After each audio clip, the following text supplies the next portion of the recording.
அமாவாசை பௌர்ணமியை ஒன்று சேர்க்கும் இந்த பரிகாரம் பண்ணி பாருங்க. அப்புறம் உங்க வாழ்க்கையில் நடப்பது எல்லாம் வெற்றிதான். இந்த பரிகாரத்திற்கு நமக்கு தேவையான பொருள் ஒரே ஒரு பனை ஓலை. கிராமப்புறங்களில் இது சுலபமாக கிடைத்துவிடும். நீங்கள் நகர்ப்புறங்களில் இருந்தால் யாரிடமாவது சொல்லி இந்த பனை ஓலையை அமாவாசைக்குள் கொண்டு வந்து உங்களுடைய வீட்டில் வையுங்கள். அமாவாசை என்று பரிகாரம் செய்ய வசதியாக இருக்கும். அமாவாசை என்று உங்களுடைய முன்னோர்கள் திதி தர்ப்பணம் படையல் வழிபாடுகளை எல்லாம் விட்டு குலதெய்வத்தை வேண்டி பூஜை அறையில் ஒரு விளக்கேற்றி வைத்திட வேண்டும். எடுத்து வைத்திருக்கும் பனை ஓலையில் உங்களுடைய பிரச்சனையை ஒரு வரியில் எழுத வேண்டும். உதாரணத்திற்கு கடன் தீர வேண்டும் என்றால் கடன் சுமை தீர வேண்டும் என்று எழுதலாம். திருமணம் நடக்க வேண்டும் என்றால் விரைவில் திருமணம் நடக்க வேண்டும். வேலை கிடைக்க வேண்டும் என்றால் வேலை கிடைக்க வேண்டும். தங்கம் வாங்க வேண்டும், வீடு வாங்க வேண்டும் என குறிப்பிட்ட இந்த பிரச்சனையை விலக வேண்டும். இப்படி உங்களுடைய வேண்டுதல்கள் எதுவாக இருந்தாலும் அந்த பனை ஓலையில் எழுத வேண்டும். முக்கியமான குறிப்பு என்னவென்றால்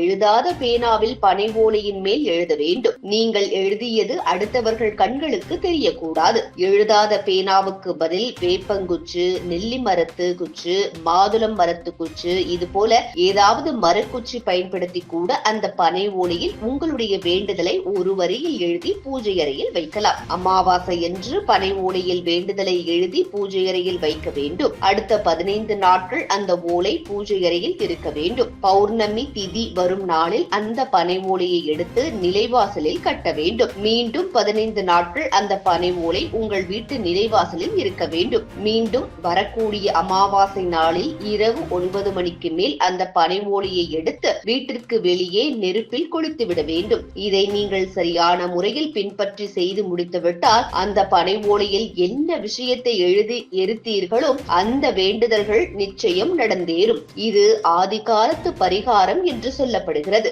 செலவுகள் எதுவுமே இல்லை.